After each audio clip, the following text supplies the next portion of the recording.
Hi, I'm George Crump, lead analyst for Storage Switzerland. We're in Mountain View, California at the offices of Atlantis Computing. We're talking about their new product, Atlantis USX. It provides all-flash features and performance at about half the cost of a traditional SAN. And joining us is Chetan. He's the CTO and founder of Atlantis. Thanks for joining us today. I'm thrilled, George. Chetan, we've talked about a number of things today. We've talked about deduplication and how it can make things more efficient. We've talked about I/O acceleration. But let's talk about one of the other big things I think we really hope that software-defined storage can do for us is simplify data management and speed provisioning and things like that. Let's talk about how you guys can help in those areas. Sure. You know, the ultimate promise of software-defined storage is the ability to really download software into commodity hardware, x86 boxes with some local storage, for example, and turn that into a full-fledged SAN or NAS. And so data management is a big part of that because, you know, it's great if you can throw blocks out at high speeds. It's great that you can dedupe it and compress it down to a small amount of capacity. But you've got to make management easy and flexible and simple. And our take on performance is that performance is not just about how quick the wire can, how quick you can move data through the wire, but how intelligently can you actually take the advantages of deduplication and apply them to management things like cloning of VMs, for example, or taking snapshots and doing backup. So again, let me walk you through how this ability to leverage deduplication in this whole new way to optimize the I/O path gives us massive advantages when it comes to some data management capabilities like provisioning and snapshots. Okay, let's do that. Okay, so again, going back to our schematic over here, I've got a bunch of VMs and the colors of the blocks are showing you what the content of each VM is, and you know, different colors represent different types of blocks. Yeah, and so through deduplication and compression, we can basically single instance this down, cut down on the capacity, improve the performance by doing interesting things, smart things around the write acknowledgement, for example, and then tiering it as we talked about previously. Right. So once you've post deduplication, you essentially end up with, you know, this on your file system, this on your storage. You've just got 3 blocks and some metadata that actually describes this entire universe of blocks out there. Okay. So you might have 10 terabytes of VMs over here, but you might actually have just a terabyte of actual physical blocks post deduplication and compression with some metadata that actually describe that 10 terabytes of data. Okay.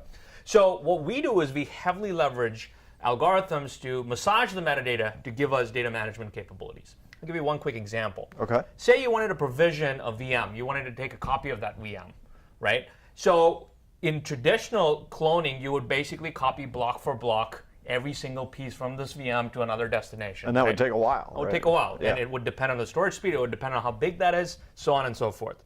Well, what we can do is, regardless of what the storage is, regardless of how big that is, we can basically go right down into the data and the metadata and see that basically this VM has 2 copies of the red block and 1 purple block, and simply in our file system go and increment that. So I can basically say purple plus 1 and red plus 2, right? Okay. And that's a metadata operation, and that's instantaneous. So yeah, by manipulating the metadata instead of the actual data, you can do these things at much faster speed and probably at greater scale too, right? Absolutely. So not just faster speed, how about instant? Okay. So cloning, snapshots, these are all instantaneous operations within USX. And you can do this also in parallel. So you can clone thousands and thousands of VMs, or you can take thousands and thousands of snapshots at a time without any effect on other running VMs or any impact on the underlying storage.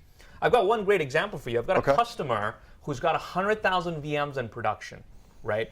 And this customer literally every weekend will take 100,000 simultaneous snapshots, right?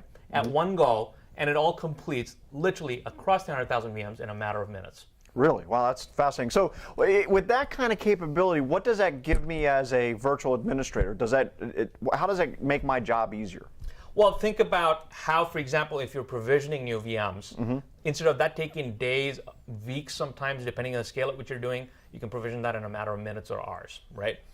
Think about, for example, how you can do backup in a far more intelligent way, because you can leverage your snapshot and the ability to take the metadata and the data and just back that up and still be able to recreate this whole world of VMs and all the blocks that they represent. You can do all of these things really instantly. So the management, which is a very time-bound function, becomes very simple because of this ability to massage the metadata smartly rather than physically brute force move blocks back and forth between storage systems. Well, and I would think the ability to test VMs and create really quick test and dev environments must be just a piece of cake in this world, right? Test and dev is a great use case. Cloud is another great use case. So, you know, people spin up VMs on clouds all the time. That could be a private cloud, it could be a hybrid cloud. This really allows you to have that instant access. One of my pet peeves, for example, is if I go on, and I'm not picking on Amazon for this, but if you go on something like Amazon EC2, you provision a VM, it takes 15, 20 minutes to get a VM. Right. And that's largely because of storage latency, because they need to go and physically provision storage and copy the VM, et cetera. This gives you instant abilities. And we've got several service providers that actually leverage this to create very, very scalable elastic clouds. I was just going to ask you, it seems like this would have great uptick in like a cloud provider type of environment. Are you seeing some traction there? We're seeing significant traction there. Okay. In fact, one of the largest cloud providers in Europe is a big user of Atlantis USX technology. And they're spinning up thousands of VMs at a time within their cloud environment to service test and dev use cases, to service production use cases, whatever that might be.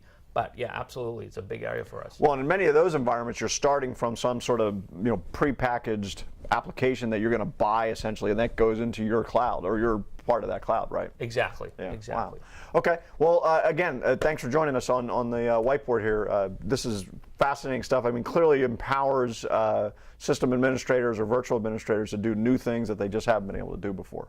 Awesome. Thank you. Yeah. So there again is another example where software-defined storage can enable virtual administrators to be able to very, very quickly provision and deploy test dev environments to improve data protection, to improve backups. Just a key capability, and the ability to do this instantaneously instead of the dozens of minutes, if not hours, to do it with more advanced storage systems. And remember, this is all happening on commodity hardware. Is just a huge capability for the environment and really should help with productivity. Thanks for joining us. I'm George Crump, lead analyst with Storage Switzerland.